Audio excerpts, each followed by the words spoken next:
This documentary about the life of the chef and travel show host treats its subject like a mystery to be solved, and treats his death that way, too. Photo Focus features Anthony Bourdain died by suicide on June 8, 2018, and half of the people interviewed in Roadrunner, a film about Anthony Bourdain, don't seem like they're ready to talk about it. Éric Ripert, who found his friend dead in Strasbourg, France, where the two were shooting an episode of Bourdain's CNN series Parts Unknown, politely and firmly refuses to address the incident at all when the documentary reaches its last act.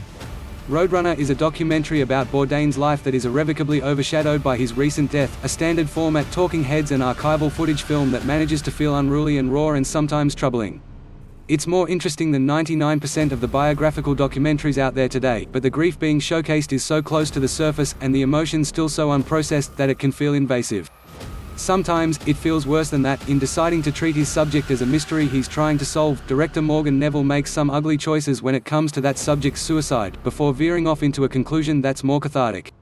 A certain degree of kamikaze honesty is, you could argue, in line with its subject, even if the results, in Roadrunner, sometimes go beyond messy into irresponsible.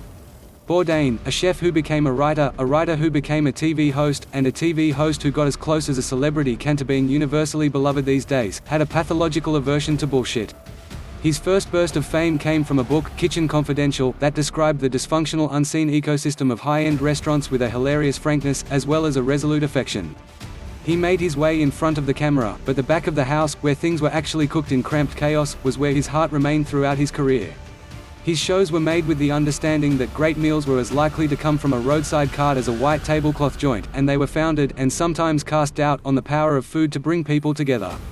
Bourdain had no desire to be placed on a pedestal, and that's an impulse that's all but built into the basic bio-doc, which is informed by a desire to reassure its audience that the person they're watching a movie about was important enough to justify the runtime. His life, with its abrupt end, doesn't fit into the modified sine wave the formula demands: humble beginnings, slow rise, peak success, fall, then redemption, or a reaffirming of legacy. Neville, who got his start with episodes of Biography on A&E, and holds the current category box office record with his bittersweet 2018 Mr. Rogers' Portrait, Won't You Be My Neighbor, is certainly conscious of this. It's why, surely, he tries to frame his film as an investigation instead.